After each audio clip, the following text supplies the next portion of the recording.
오늘 함께 나누실 하나님의 말씀은 마가복음 16장 1절부터 8절에 있는 말씀입니다. 마가복음 16장 1절부터 8절에 있는 하나님의 말씀입니다.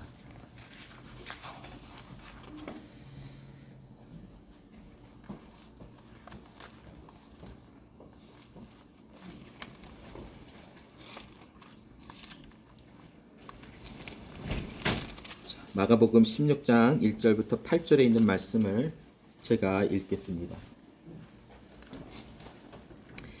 안식일이 지남에 막달라 마리아와 야고보의 어머니 마리아와 또 살로메가 가서 예수께 바르기 위하여 향품을 사다 두었다가 안식 후 첫날 매우 일찍이 해 돋을 때에 그 무덤으로 가며 서로 말하되 누가 우리를 위하여 무덤 문에서 돌을 굴려주리요 하더니 눈을 들어본즉 벌써 돌이 굴러져 있는데 그 돌이 심히 크더라. 무덤에 들어가서 흰옷을 입은 한 청년이 우편에 앉은 것을 보고 놀라매 청년이 이르되 놀라지 말라. 너희가 십자가에 못 박히신 나사렛 예수를 찾는구나. 그가 살아나셨고 여기 계시지 아니하니라. 보라, 그를 두었던 곳이니라. 가서 그의 제자들과 베드로에게 이르기를 예수께서 너희보다 먼저 갈릴리로 가시나니 전에 너희에게 말씀하신 대로 너희가 거기서 배우리라 하라 하는지라. 여자들이 몹시 놀라 떨며 나와 무덤에서 도망하고 무서워하여 아무에게도 아무 말도 하지 못하더라. 아멘.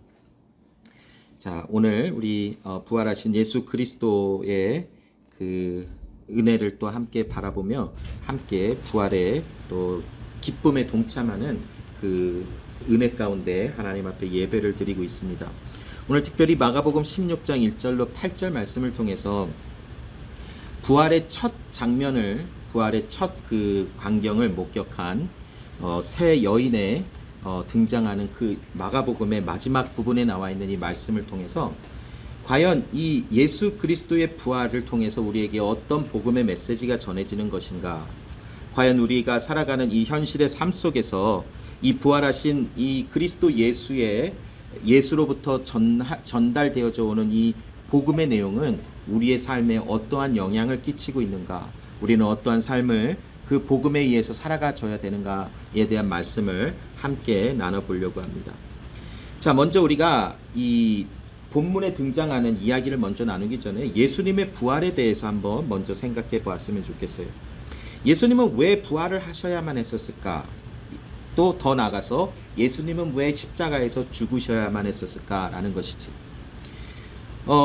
우리가 잘 알듯이 예수 그리스도의 십자가 위에서의 죽으심은 어떠한 그 우연이나 아니면 어떠한 그 강한 힘에 의해서 예수님께서 할 수 없어 십자가에 끌려가서 죽게 되신 것이 아닌 것을 우리는 잘 알고 있지. 우리가 에베소서의 말씀을 보고 로마서의 말씀도 보고 성경 곳곳에 기록되어져 있는 이 예수 그리스도의 죽음에 대한 메시지가 선포되는 곳마다 우리가 발견해낼 수 있는 것은 무엇이냐면 하나님의 뜻이라는 것을 발견해낼 수가 있어요. 무엇보다도 에베소서 1장 말씀에 보면 창세전에 모든 것이 만들어지기도 전에 하나님은 예수 그리스도를 이 땅에 보내셔서 우리를 위하여 십자가 위에서의 그 죽으심을 예언하시고 우리에게 알게 하시는 많은 말씀의 내용들이 에베소서나 또 신약의 곳곳에 또 이사야 말씀에도 보면 많이 등장하고 기록이 되어져 있는 것을 볼 수가 있어요. 우리가 이 하나님의 사랑과 하나님의 계획과 하나님이 정하신 이 모든 것을 우리의 작은 지혜와 우리의 작은 마음으로 다 헤아려 알 수는 없어요. 아마 바라고 또 소망하는 것은 이제 하나님의 말씀하신 때가 되었을 때에 이 모든 것이 완성되었을 때에 그때에는 하나님이 우리에게 모든 것을 열어서 왜 그렇게 하셨는지에 대한 것을 알려주실 때가 분명히 있을 줄로 알아요. 그러나 우리가 육신을 입고 이 세상을 살아가는 동안에는 어떤 이유에서인지는 자세하게는 모르겠지만 하나님이 많은 것을 어떤 부분에서는 막아두시고 성경을 통하여 알게 하시는 것을 통하여 충분하다 말씀하시는 메시지를 우리에게 주시고 계시는 것 같아요. 특별히 하나님께서 이 세상을 창조하시기 전에 어떤 삶을 사셨는지, 하나님은 스스로 계신다 하시는데 어디서 오셨는지, 하나님은 어떻게 나타나셨는지, 삼위일체 하나님의 분명히 하나님은 한 분이신데 삼위가 있다라고 하는 것이 이제는 우리가 본질적으로 하나님은 삼위가 같기 때문에 한 분 하나님이시라 하지만 실질적으로는 하나님은 세 인격체라는 것이지요. 물론 이것이 이제 마음에 와닿아서 믿음에 성숙해 나가면서 이해가 되어지고 억셉트가 되어지는 부분들도 있어요. 그러나 아직도 많은 분들이 헷갈려 하세요. 하나님이 한 분인데 왜 세 분의 하나님이 계실까? 왜 세 개의 인격이 있을까? 하나님은 하나님이고 예수님은 예수님이고 성령님은 성령님이지 왜 그 모든 분이 하나님 한 분이시라 하실까? 아니면 하나님은 한 분인데 하늘로 올라가실 때는 하나님, 땅에 내려오셨을 때는 예수님, 부활하시고 올라가셨다가 다시 오셨다는 성령 하나님 이렇게 되는 것일까? 과연 뭘까? 라고 하는 굉장한 많은 궁금증들이 우리에게 남아있는 것은 사실이에요. 그러나 하나님은 성경을 통해서 우리에게 충분히 알만한 것을 열어주셨다라고 저는 봐요. 물론 우리가 갖고 있는 이 성경은 사본이에요. 그렇기 때문에 특별히 오늘 우리가 묵상한 마가복음 마지막 8절 이후에 있는 말씀은 아마도 후대에 누군가가 삽입한 것이다 라고 하는 것이 조금 맞는 것 같아요. 마가복음은 8절에서 16장 8절에서 끝이 나요. 그런데 많은 학자들이 이야기를 하는 것이 무엇이냐면 여인들이 두려워서 전하지 못하였더라 끝나니까 그것이 좀 어색하다 해서 누군가가 후대에 사본에다가 그 이후에 9절에서 20절까지의 말씀을 삽입을 하면서 무엇인가 좀 그 8절의 말씀에 애매모호하게 끝나는 것을 조금 커버하기 위함이다라는 것을 많은 학자들이 이야기를 하고 있어요. 근데 실질적으로 보면 8절에서 끝나는 것이 조금 더 맞다라는 것에 대한 자료들이 많이는 나오고 있어요. 이처럼 우리가 갖고 있는 성경은 사본이지만 하나님께서 이 사본을 통해서도 우리에게 하나님의 나라와 하나님의 누구신지에 대한 것을 충분하게 열어두사 우리로 하여금 그 하나님을 볼 수 있게 하셨다라고 하는 하나님의 섭리가 있음을 저는 부인하지 않아요. 왜냐? 오늘도 하나님은 말씀을 통해서 우리에게 역사하시며 보이지 아니하는 하나님의 세계를 마치 보이는 세계와 같이 보이는 세계보다도 더 많은 가치관과 마음을 두고 살아갈 수 있도록 마음을 인도하시는 하나님의 이끄심이 있는 것을 알기 때문에 오늘도 하나님은 우리에게 충분한 것을 열어두사 우리와 지금도 함께하고 계시다라는 것을 부인할 수가 없다라는 것이. 그러나 그리스도 예수께서 이 세상에 오셔서 십자가에 달려 죽으시고 죽은 지 사흘 만에 부활하셔서 그 죽음이 바로 우리의 자리를 들어가셔서 우리를 위하여 죽으심으로 말미암아 예수님의 죽음은 나의 죽음이었고 예수님의 부활은 나의 부활이었다라는 것을 알게 하심을 믿게 하심을 통하여 우리는 오늘도 이 부활의 생명에 동참하며 이 부활의 생명으로 다가오는 복음의 메시지를 가지고 오늘도 힘차게 주와 함께 나아갈 수 있는 은혜를 우리에게 허락해 주셨다라는 것은 우리에게 이미 다 열려졌어요. 왜 그렇게 예수님이 꼭 오셔야만 했는지, 왜 하나님은 우리의 죄에 대한 값을 우리의 생명으로만 취할 수밖에 없으셨는지 물론 신학적으로 많은 것이 증명이 되어지고 알려졌어요. 그러나 아직도 남아있는 수수께끼와 같은 것들이 아직도 많이 존재하고 있는 것은 사실이지만 하나님은 우리에게 이미 충분한 것으로 알게 해주시며 믿음으로 그리스도 예수의 죽으심이 나의 죽음이며 부활하심이 나의 부활하심인 것을 알게 하셨다라는 것은 우리는 부인할 수가 없다라는 것이. 자, 로마서 6장의 말씀을 자세하게 묵상해보고 읽어보면 한 사람 아담을 통하여 이 세상에 죄가 들어왔다라는 것이 아담의 죄가 나한테 전가가 되어져서 내가 죄인이 되었다라는 것이 아니라 아담은 우리를 대표하는 사람이었다라는 상징성을 갖고 있어요. 아담이 에덴 동산에서 하나님 앞에 죄를 범할 수 있었던 사람이었다면 그 우리를 대표하는 아담과 같이 우리도 만약 아담 말고 내가 그 자리에 있었다면 나도 아담과 똑같은 죄로 하나님 앞에 떨어질 수 있는 일이 있었다라는 것을 증명해내고 있는 것이. 그러나 로마서 6장의 증거가 한 사람 아담으로 말미암아 죄가 이 세상에 들어오고 그 죄로 말미암아 사망이 우리에게 왔으나 또 한 사람 예수 그리스도로 말미암아 우리에게 모든 사망과 죄의 권세가 끊어지고 그리스도 예수 안에서 우리는 하나님의 새로운 생명을 얻음으로 이제 주와 함께 연합하여 예수가 죽으신 때 우리도 같이 죽었고 예수가 부활하셨을 때에 나도 함께 부활하게 하시사 로마서 6장의 증거는 이제는 죄에 대하여는 죽은 자요 하나님께 대하여는 그리스도 예수 안에서 산 자로 로기조마이. 굉장히 좋은 이름이죠. 굉장히 좋은 말이에요. 엄청난 내용을 담고 있는 굉장히 훌륭한 단어예요. 물론 동사이지만 우리는 명사처럼 그것을 사용해서 제자훈련에다가 이름을 붙여놓은 굉장히 어색한 부분이 있었지만 여길지어다. 얼마나 멋진 하나님의 말씀인가. 그래요 여러분, 이 예수님의 부활은 단 하나뿐인 부활이에요. 성경에는 부활한 사람이 많이 나와요. 알고 있어요 여러분? 대표적인 사람이 누구였었을까요? 이 붕대 칭칭 감고 무덤에서 뛰어나온 사람이 누구였었어요? 나사로였지요. 예수님께서 하늘을 바라보시며 손을 들고 기도하시고 나사로야 나오라 하셨을 때에 돌문은 굴러져 가 있고 사람들을 미르라 하셨고 죽은 지 3일이 훨씬 지난 나사로가 이제 살이 막 썩기 시작했을 텐데도 나왔어요. 부활했어요. 부활. 근데 어떻게 됐을까요? 저는 나사로처럼 그렇게 됐으면 좀 실망했을 거예요. 다시 죽었어요. 나중에 몇 년을 살았는지는 모르지만 다시 죽었어요.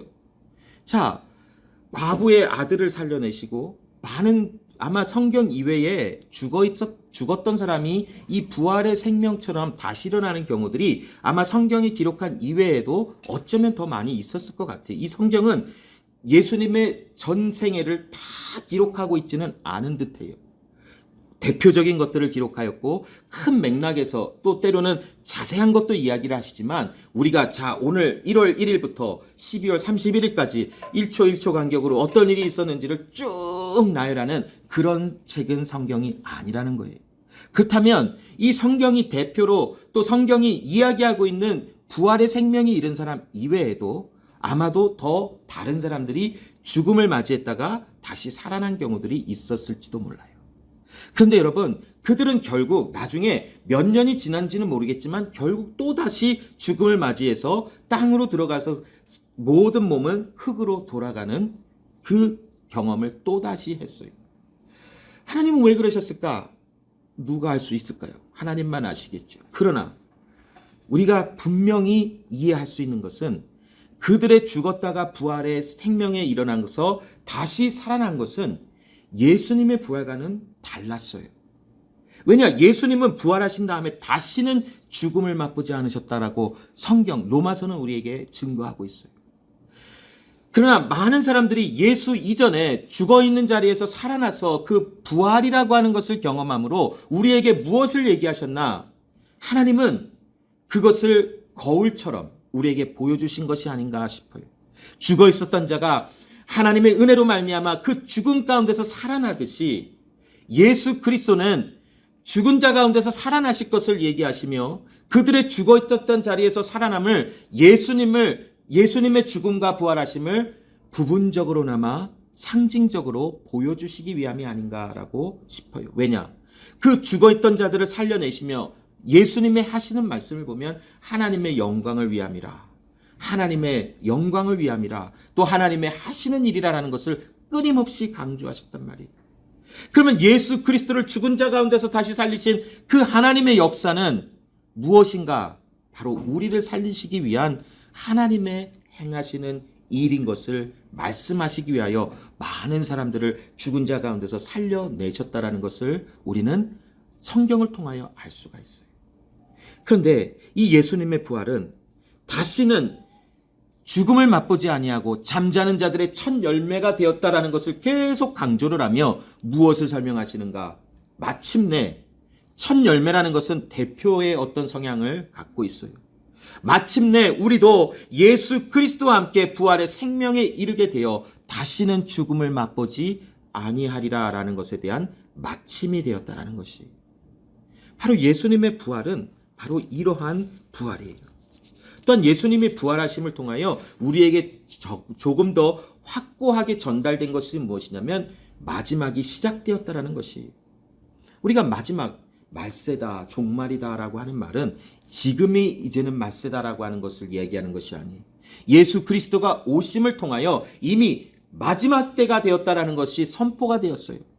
그런데 더 그 마지막 때라고 하는 것에 대한 때에 대한 개념이 더욱더 확고하게 선포된 것은 언제이냐면 예수님의 부활하심을 통하여 마지막이 확정되었다라는 것이 더 확고하게 선포되었다라는 것이. 그래서 오늘을 살아가는 우리는 2000년이 지나서 이제야 마지막이 되었구나가 아니라 이미 예수님이 오심을 통하여 마지막은 선포가 되었고 예수 그리스도의 부활하심을 통하여 하나님이 말씀하신 마지막이 확증이 되었구나를 선포된 과정 속에 2000년이 넘는 세월을 우리가 지금 이 세상, 우리가 산 게 아니라 이 세상이 이렇게 존재하고 있다는 것이. 우리는 그 시간에 어떤 한 점에서 시작되어져서 우리의 육체가 마치는 어떤 한 점까지 달려가고 있어요. 그러나 하나님의 그 시간의 관념 속에서 이제는 마지막 진짜 이 세상에 완성되어질 하나님의 나라가 완성되어질 그날에 이제는 우리의 생명이 다 끝난 사람도 있을 것이고 아직 생명을 살아가는 사람들도 있을 것이지만 모두가 그리스도 예수와 함께 부활의 생명에 이르러 하나님의 아들, 딸로서 영원히 하나님의 나라에 살아가는 것을 우리에게 알려주시는 것이. 그래서 이제 이미 우리가 하나님의 나라에 지금 속하여 살아가지만 아직이라고 하는 개념을 함께 짊어져가며 그 가운데서 이미 시작되었음과 아직 완성되어질 나라를 우리가 살아가면서 그 구간에 끊임없는 갈등과 부딪힘이 존재하는 것이 바로 우리의 삶의 모습이에요. 하나님의 나라는 이미 우리에게 왔어요. 하나님의 나라 천국은 어디입니까? 이미 내 안에 있고 이 온 곳에 예수 그리스도가 오심을 통하여 이 세상에 하나님의 나라가 선포가 되었다. 이것이 정답이에요. 하나님의 나라는 우리가 죽어서 하나님의 나라에 가는 것이 아니라 이미 하나님의 나라는 우리에게 오셨다라는 것이. 그래서 지금 이 시간 우리는 하나님의 나라에 속한 주의 자녀와 같이 살아가는 모습이 바로 세상의 소금이라고 하는 말로 선포된 것이라고 여러 차례 말씀을 드렸지요. 하나님의 나라에 속하여 살아가는 사람이라면 그 맛을 하나님의 나라에 속한 사람의 삶이 무엇인지를 세상 가운데 알게 해주는 것이 우리의 부름받은 소명이라는 것이. 여러분은 하나님 나라에 지금 이미 들어가서 살아감으로 기쁘신가요? 기뻐요, 여러분은. 그럴 줄로 믿어요. 왜냐? 안 기뻤으면 여기 뭐하러 왔겠어요? 세상에 할 일이 얼마나 많은데. 오늘 날씨 좋지요. 물론 꽃가루가 아직 막 엄청 날려서 어떤 분은 봄이 아름답다 하시는데 저의 개념에서는 봄은 되게 더럽다 해요. 저는 너무 더러워. 생명이 막 솟아나지만 너무 시끄러워요. 세상이 그냥 뭐 사건 사고가 아니라 너무 요란해요. 봄은 막 꽃가루 떨어져, 꽃 막 오늘 안 났는데 내일 가면 뭐 확확 나 있어 깜짝깜짝 놀래요. 막 생명이 막 솟아나면서 요란스럽고 시끄러워요. 그러나 생동감이 있어서 좋기는 해요. 그러나 꽃가루가 저에게 오는 것이 싫어요. 저는 그래서 힘들어요. 그러나 여러분, 이 좋은 날 여러분은 왜 여기 와 있나요? 하나님 나라에 지금 속하여 살아가는 것에 대한 개념을 알고 하나님 나라에 속하여 살아가는 것에 대한 맛을 알기 때문에 지금 하나님을 예배하고 있는 은혜의 자리로 나와지는 것이 우연인 것 같고 습관적인 것 같고 그냥 마지못해서 나오는 것 같지만 하나님의 허락하심이 없이는 절대로 이루어질 수 없는 일이라는 것을 우리는 부인할 수 없다는 것이. 여러분, 우리는 때로는 힘든 일을 당해요. 어려운 일을 당해요. 정말 마음이 너무나 무거워서 일어설 수 없을 것 같은 일을 당해요. 그러함에도 불구하고 우리가 지금 이 시간 하나님 나라에 속한 주의 백성으로 살아가는 삶을 누리고 있기에 우리의 삶의 어떤 구석구석에는 그 하나님의 나라에 살아가는 맛이 우리의 삶을 통하여 나와지게 되어져 있어요. 결국엔 우리가 감사하게 되어져요. 결국엔 우리가 때로는 잘못한 길에서 돌이켜 하나님께 회개의 자리로 나가게 되어져 있어요. 절망 속에 정말 아무것도 도움이 되지 않을 것 같은데 아무 변화도 없는데 갑자기 기뻐져요. 왜 그럴까요? 드디어 미치신 건가요? 아니에요. 하나님의 나라에 속한 주의 백성으로서의 본질적인 은혜가 우리 가운데 있기 때문에 우리 마음속에서 기쁨이, 나도 모르는 기쁨이 솟아오를 때가 분명히 있어요. 나도 모르는 자신감과 용기가 흘러져 나올 수 있어요. 왜냐? 그 크신 하나님의 은혜가 내 안에 있고 그 크신 하나님의 나라에 내가 지금 속하여 살아가는 하나님의 자녀이기 때문에 그래요. 하나님의 나라는 내가 죽어서 그때서 가르치는 것이 아니라 지금 이미 이 시간 우리에게 오셔서 나는 하나님의 나라에 지금 살아가고 있어요. 그렇기 때문에 무서운 일이 다가오면 깜짝 놀랄 수도 있어요. 앞으로의 미래가 어둡고 컴컴하다, 많은 절망적인 소식이 들어올 때 어떻게 하지 한숨이 쉬어질 수도 있어요. 앞으로 뭐 먹고 살지 한숨이 쉬어질 수도 있어요. 그러나 그 가운데서 하나님의 영광의 빛을 보도록 우리를 지금까지 훈련시키신 하나님이 우리의 하나님이시라는 것이, 그 절망 가운데서도 우리는 고백할 수 있어요. 하나님이 계십니다. 눈에 보이는 세계가 다가 아니라 눈에 보이지 않는 하나님의 모든 세계가 바로 내 마음 둘 곳이며 내가 지금 있는 곳입니다가 고백되어질 수밖에 없게 하시는 것이 하나님의 섭리라는 것이에요. 그래서 우리는 이미 그 하나님의 나라에 살아가요. 그러나 하나님의 완성되어질 도래할, 하나님의 완성되어져서 모든 것이 성취되어질 하나님의 나라는 지금과는 비교할 수 없을 정도로 아름답다라는 것이 한 가지 아쉬워요. 제가 거기 갔다가 온 사람이라면 여러분에게 정말 더 생동감 있게 말을 해줄 수 있겠지만, 아쉽게도 하나님은 그 누구에게도 모르겠어요. 세상에 어떤 곳곳에 세상에 이런 일이 해서 이게 숨어서 하는 사람도 있을지도 모르겠지만 일어나지 않았어요. 그러나 믿음으로 우리에게 보게 하셨어요. 믿음은 참 신기한 것 같아요. 여기 뭐가 있다고 그러는데 안 보여요. 그런데 내가 신뢰할 수 있는 사람이 여기 뭐가 있다 그러니까 없는 것 같은데 자꾸 있다 그러니까 이건 속아서가 아니라 믿어지게 되어져요. 이 사람을 내가 신뢰하니까. 하나님의 말씀도 똑같더라고요. 믿음이 굉장히 신기한 것 같아요. 제가 아무리 생각해보고, 자, 믿음이라는 것을 내가 밖에서 한번 생각해보자. 저 혼자는 별짓을 다 해요. 그냥 차 타고 가다가 믿음이 뭘까? 믿음이 과연 어떤 물질일까? 아니면 믿음이 그냥 감정일까? 믿음은 어떤 모양일까? 어떤 색깔이 있을까? 마음껏 생각해봐요. 그러면서 제가 한번 생각해본 것이, 믿음의 안에 들어가 있으면 그 안에 있는 것을 못 본다고 하니까 한번 내가 믿음의 밖에 나가볼까? 가능한지 불가능한지 모르겠지만 한번 세상 사람들의 관점으로 믿음의 행동하는 사람들을 살펴볼까? 봐봤어요. 말이 안 돼요. 눈에 보이지도 않은 하나님을 어디서 하나님이 있다고 막 난리들을 치잖아요. 막 하나님을 위해서 하나님의 영광 때문에 내가 해주는 거야 그러면서 자기의 있던 중요한 걸 막 줘요. 미치지 않고서 누가 그렇게 할 수 있어요? 내가 먹을 것도 없는데 영화나 어떤 것을 보면 내가 굶주릴 것 같은데 불쌍한 사람, 어려운 사람을 떼어주더라고요. 왜 그런가? 하나님의 사랑이 있으니까 그렇게 한대요. 세상 사람의 관점에 보면 네가 먹고 살아야지. 너 먹을 것도 없고 네 가족을 챙겨야지. 왜 남을 신경 써? 이게 세상 사람들의 관점이잖아요. 자, 세상 사람들의 관점에 보면 세상에 나가면 누구를 밟고 일어설까? 제일 연약한 사람이 누굴까? 빨리 봐봐. 이게 세상 사람들의 관점이 아닌가요, 여러분? 물론 세상에는 훌륭하고 아름답고 아주 선하게 포장된 사람들도 있고 진짜 그런 사람들도 있어요. 그러나 세상에 돌아가는 원리를 보면 누군가가 연약한 존재가 있으면 지도새도 모르게 밟혀 있어요. 가장 강한 사람에게 밟혀서 그 사람은 그 밑에서 납작 엎드려 있든지 뭔가를 손해를 보고도 꿈틀은 되지만 뭔가를 할 수 없는 모습들이 많아요. 그런데 하나님의 나라의 믿음의 관점에서 보면 나는 없고 그리스도 예수만 있다 하며 힘든 사람을 위해서 같이 짐을 져준대요. 얼마나 힘들어요, 여러분. 내 짐 짊어가도 힘든데 다른 사람의 짐을 같이 짊어져 가면서 내 문제 해결하기도 힘든데 다른 사람 거를 같이 함께 동역하며 함께 마음을 실어 간다는 것이 얼마나 힘든가요? 또 더 나가서 더 이해 안 되는 것은 죽음 너머에 하나님의 나라가 있다라고 하며 지금 이 시간 우리가 하나님 나라에 속해서 살아간대요. 많은 사람들은 그래요. 증명해봐라. 하나님의 나라가 어디에 있는지 증명해봐라. 솔직히 말하면 우리가 어떻게 증명하겠어요? 자, 잘 봐. 하나님의 나라가 여기 있어. 1, 2, 3 짠 하고 할 수만 있었다면 이 세상에 안 믿는 사람은 없었겠지요.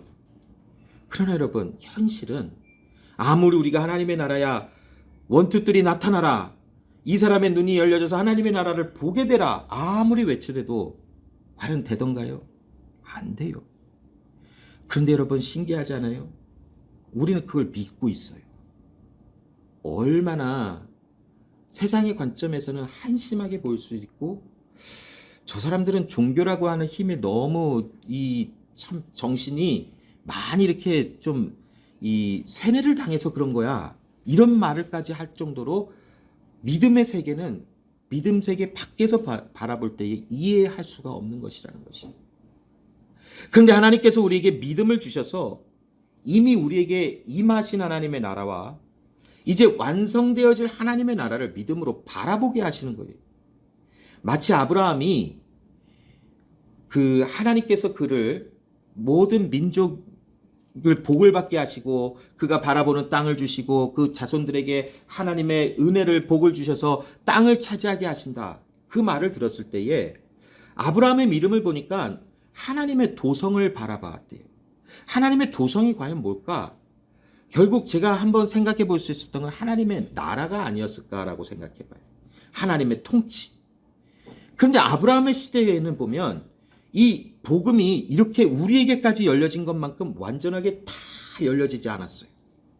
그럼에도 불구하고 아브라함과 이삭과 야곱의 그 생활 속에서는 하나님의 통치하시는 도성을 바라보는 믿음이 주어졌대요. 물론 그들이 완벽한 삶을 살았다고는 말할 수 없어요.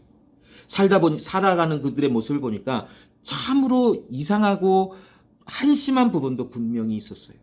그런데 그럼에도 불구하고 그들은 믿음이 있어서 하나님의 행하시는 일을 끊임없이 소망했다라고 하는 그 소망에서 벗어지지 않았어요. 오늘을 살아가는 우리, 아직 하나님의 나라가 완성되지 않았지만 죄와 고난과 죽음과 여전히 모든 것이 회복되지 아니하는 세상 속에서도 완벽히 변화될 하나님의 나라를 소망하며 눈물도 없고 질병도 없고 슬픔도 없고 아무런 죄의 어둠의 영역이 없는 완벽하신 하나님의 나라가 회복된 것을 소망하며 바라보며 살아가요. 그런데 여러분, 현실이 그 소망하는 거에 상응하지 않으면 거기서 오는 좌절감이 커요. 이렇게 한번 생각해 볼까요? 나는 10년 후에 예를 들어서 요즘 100만 불 집은 집도 아니죠. 한 500만 불 집에서 살아갈 것이다. 요즘 개나 소나 다 집들이 100만 불 한다 그래서 너무 깜짝 놀랐어요. 자, 500만 불의 집에서 살 것이다. 예를 들어서 이거 뭐 이렇게 이상하게 하는 걸 아니에요. 500만 불의 집에서 살 거야. 나는 뭐 기본적으로 뭐 먹는 거는 뭐 올게닉만 먹고 뭐 아무것도 안 먹고 뭐 내가 만지는 거는 다 뭐 기본 뭐 몇만 불 이상이야. 아무튼 그냥 제가 생각해낼 수 있는 어떤 제일 좋은 이그샘플이 그거예요. 생각했어요. 자, 10년 안에 나는 목적을 이룰 거야 하고 소망했어요. 근데 점점 1년이 지나고 2년이 지나고 3년이 지나고 9년, 거의 10년이 다 갔는데도 500만 불은커녕 뭐 50만 불도 아니 어디 집 살 곳도 없어서 밖을 돌아다닌다라고 한번 생각해 봐요. 여러분의 소망과 여러분의 현실에 부딪혀 오는 그것에서는 큰 차이점이 있고 거기서 나오는 괴리감이 있어요. 우리의 삶이 그거예요. 믿음이 있어서 하나님의 나라를 그리고 있어요. 우리는 질병도 없고 죄도 없고 더 이상 아픔도 없고 완벽하게 회복되어지는 그 하나님의 아름다운 나라에 대한 상상과 환상이 아니라 소망이에요. 하나님의 약속이기 때문에 그걸 믿어요. 진짜로 일어날 것을 믿어요. 그런데 우리의 현실은 그 소망하는 하나님의 나라에 비교를 했을 때 이미 우리에게 하나님의 나라가 왔음에도 그 하나님의 나라, 완성되어질 하나님의 나라와 우리의 현실을 비교해 보니까 엄청난 큰 차이가 있어요. 여기에서 오는 큰 좌절감과 힘듦은 현실 속에 존재하고 있어요. 어떻게 존재하냐? 아픔이 와요. 직장을 잃어요. 갖고 있던 세이빙의 돈을 다 써나가요. 그런데 해결책도 없어요.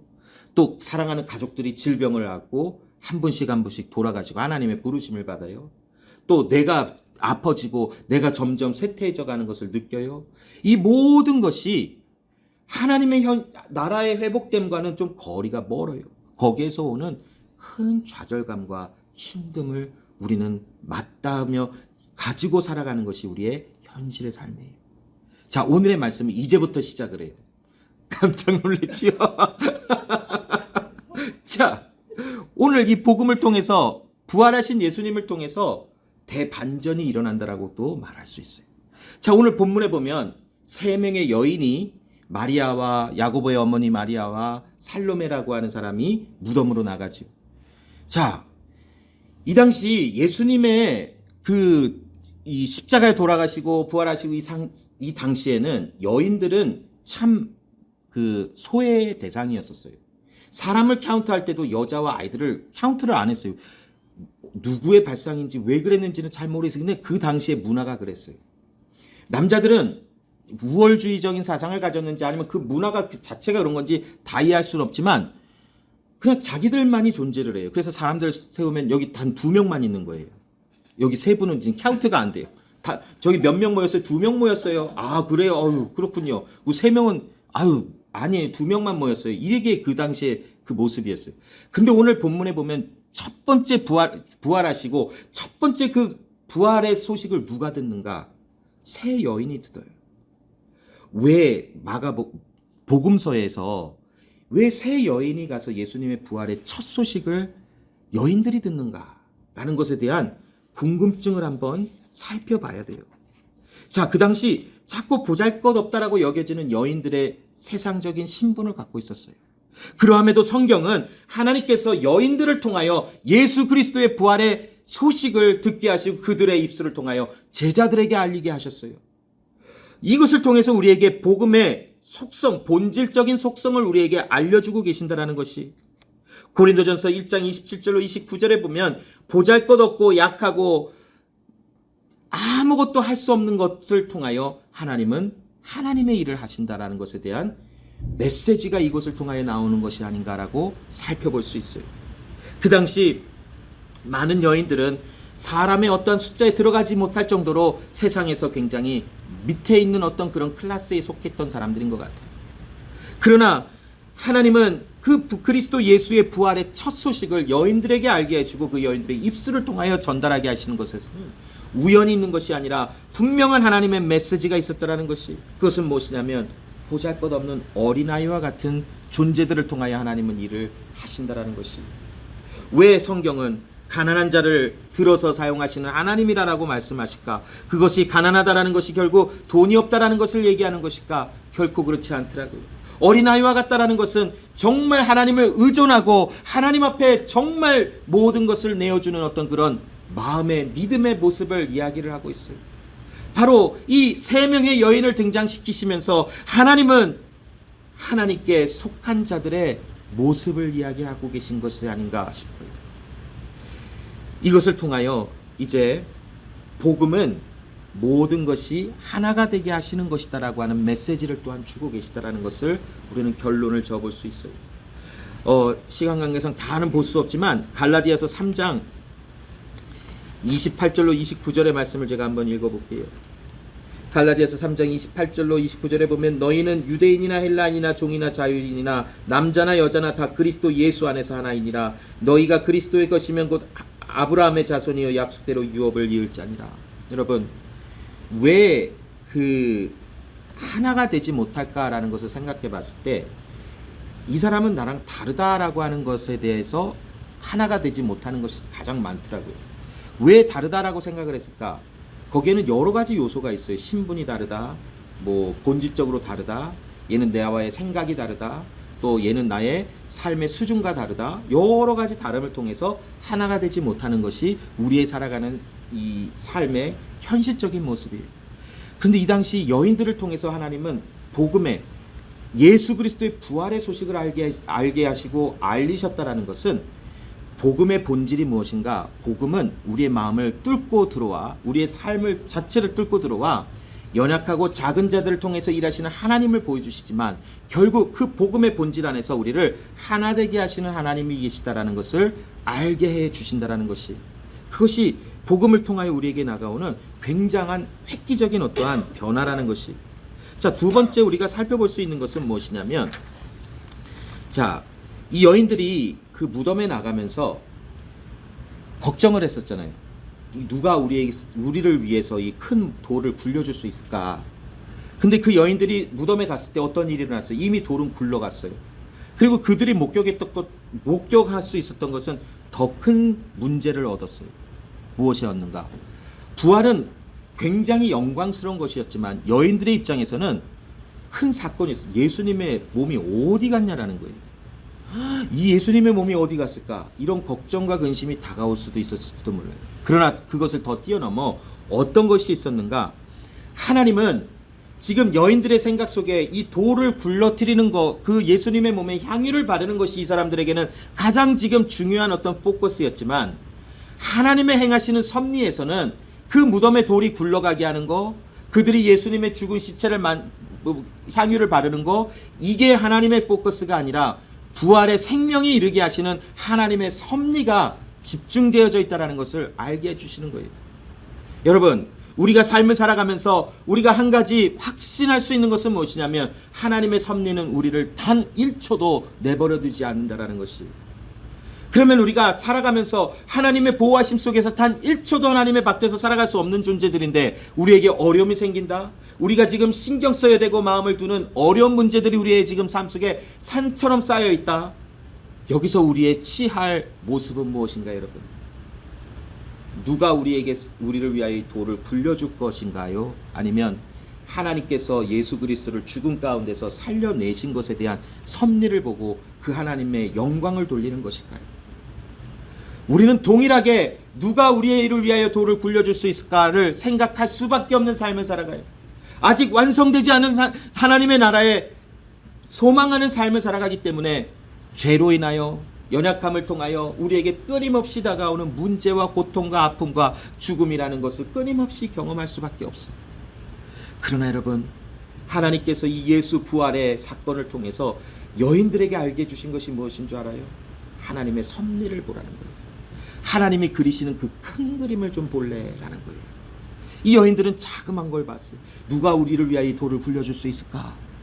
그런데 이 여인들이 보았을 때 그 작은 것을 보는 그 중에 하나님은 그 크신 그림 속에서 그 여인들을 등장시키시면서 하나님이 행하시는 그 큰 그림을 볼 수 있도록 은혜를 주셨다는 거예요.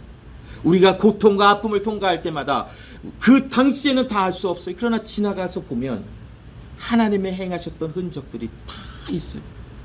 하나님이 아니셨으면 누가 이렇게 할 수 있었을까? 하나님이 행하시지 않으셨다면 내가 이것을 통과하나 할 수 있었을까? 불가능하다밖에 고백이 안 나와요. 그러나 여러분, 하나님은 우리를 놓지 않으세요. 이 세 여인이 얼마나 마음이 무너졌겠어요. 제자들 다 도망갔어요. 남자들 다 도망갔어요. 그러나 그 십자가 밑에서 주변에서 끝까지 지키며 그 예수님의 죽으심과 함께한 사람들이 누군지 알아요? 여인들이었었어요. 대단하세요. 대단하신 분들이에요. 남자들 다 도망갔어요. 여인들은 그곳에 끝까지. 무엇을 볼 수 있는가? 여인들의 마음이 더 무너졌다라는 거예요. 단순히 이것은 여인들의 마음이 무너졌다는 게 아니라 정말 주를 사랑하는 사람의 마음들이 무너졌음을 얘기하는 것이 아닐까 여러분. 그들은 모든 것을 잃은 것 같았을 것이. 그런데 하나님의 섭리는 그 모든 것을 잃어버리고 마음이 무너진 그곳에 내가 그리는 큰 그림을 좀 볼래라는 것이 하나님의 대답인 것이. 여러분, 우리 지금 살아가면서 얼마나 많은 것이 급변하면서 힘들고 너무나 깜짝깜짝 놀랄 일이 얼마나 많아요. 그러나 여러분, 하나님이 그리시는 큰 그림을 좀 보실까요? 예수를 죽은 자 가운데서 살리셨다면, 우리도 죽은 자 가운데서 살리시는 하나님이시라면 그 하나님을 신뢰하고 믿고 나갈 수 있는 은혜가 우리에게 있지 않을까요? 그것이 바로 이 부활의, 예수님의 부활에 통하여 우리에게 전달되어지는 복음의 내용이에요. 일단 마지막 세 번째로 천사가 이 여인들에게 이래요. 너희들 가서 제자와 특별히 베드로에게 이야기를 해. 이 천사가 베드로의 이름을 거론한 걸 볼 때에 베드로가 아마 철저하게 예수님을 부인한 것에 대한 것을 상기시키는 것 같아요. 왜 베드로의 이름을 드러냈을까? 곰곰이 생각해 봤어요. 근데 여러분, 뭔지 알아요? 실패를 다시 되돌리시는, 회복시키시는 하나님의 복음의 능력이라는 것이. 베드로는 실패했어요. 예수를 3번이나 부인했어요. 나 예수를 모른다. 저주까지 하면서 예수님 모른다며 자기 살려고 도망갔어요. 베드로는 아마 철저하게 마음이 무너졌을 거예요.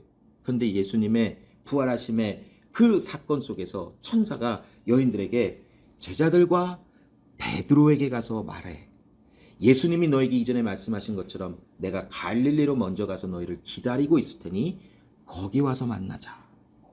이 이야기를 듣는 제자들과 베드로의 심정이 어땠을까요? 아마 여러 가지 생각이 만감이 교차했을 거예요. 진짜 살아나셨다고? 설마 진짜? 그래 갈까 갈릴리로? 그 예루살렘에서 갈릴리까지 걸어가는 길이 얼마나 이 사람들에겐 먼 길이지만 가깝게도 멀게도 느껴졌을까요? 별의별 생각이 다 들었을 거예요. 진짜 예수님이 계실까?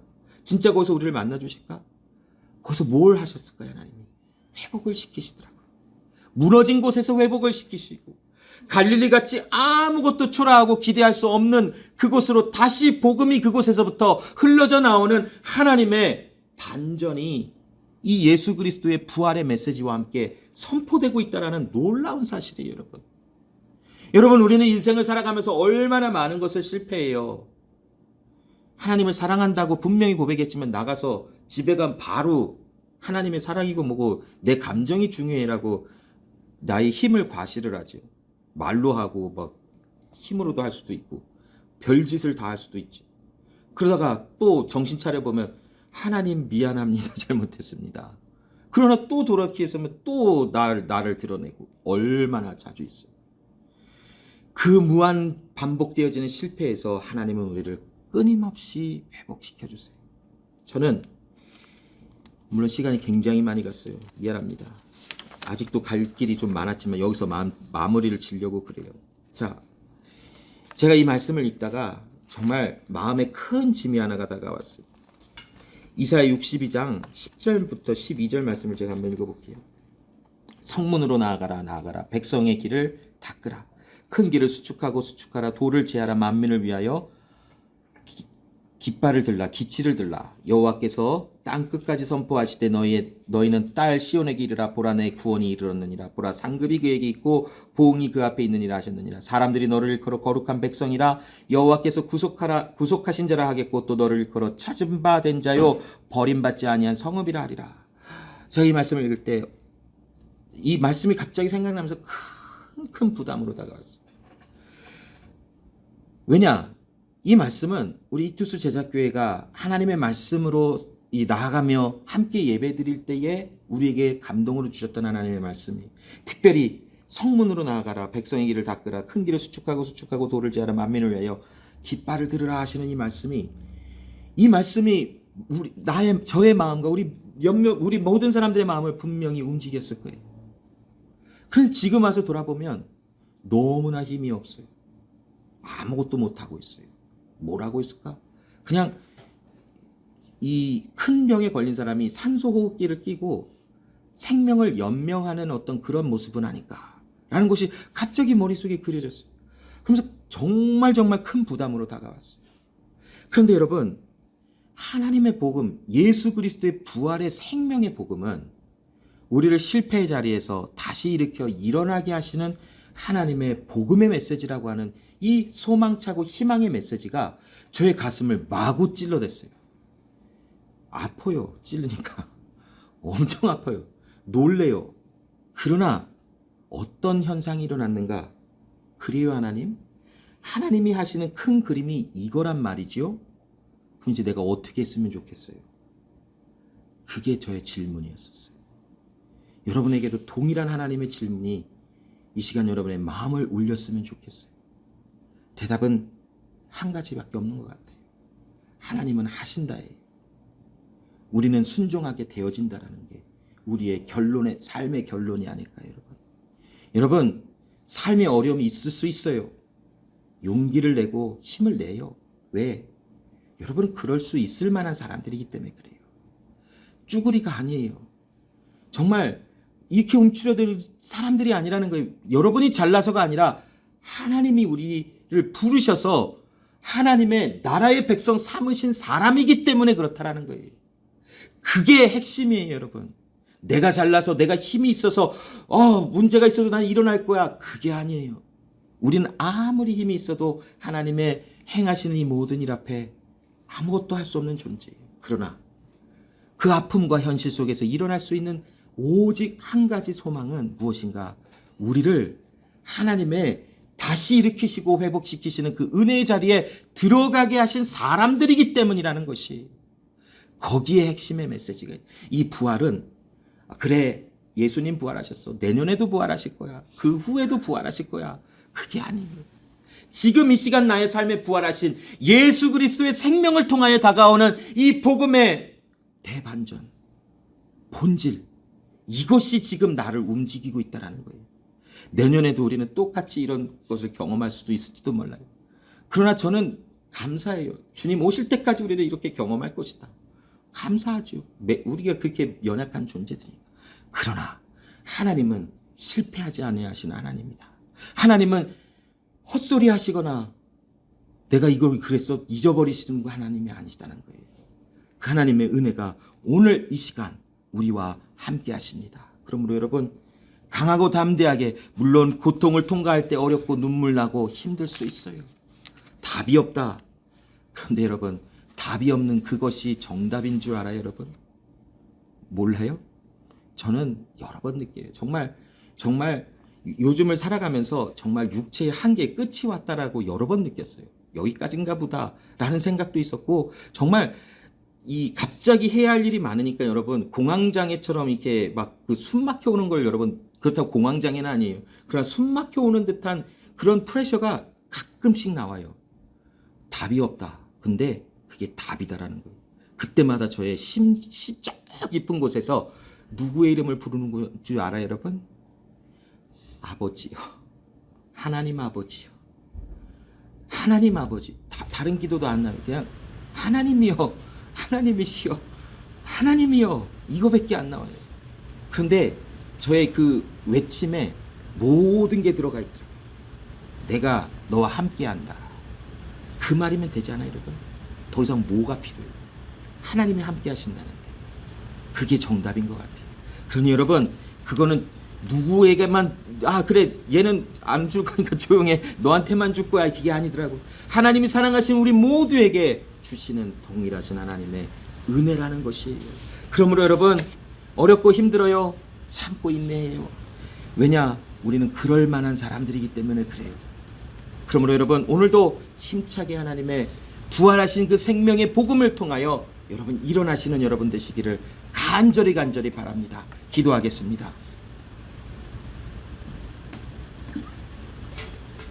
하나님 아버지, 감사합니다.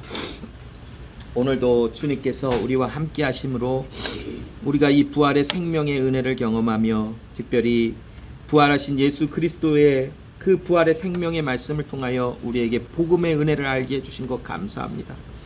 이 복음은 우리를 절망 가운데서 일으켜 세워주시는 하나님의 은혜가 있고, 또한 연약하여 아무것도 할 수 없는 우리들, 실패한 우리를 다시 일으키시사 하나님만을 의지하며 주를 바라볼 수 있게 하시는 능력의 복음이 말씀이 되며, 우리 한 사람 한 사람의 마음속에 있는 일그러지고 어그러진 것을 파하시며, 결국 복음 안에 남자나 여자나 헬라인이나 유대인이나 높은 자나 낮은 자나 모두가 복음 안에 하나가 되게 하시사 예수의 사랑을 나누게 하시는 은혜를 주신 것을 알게 하신 것 감사합니다.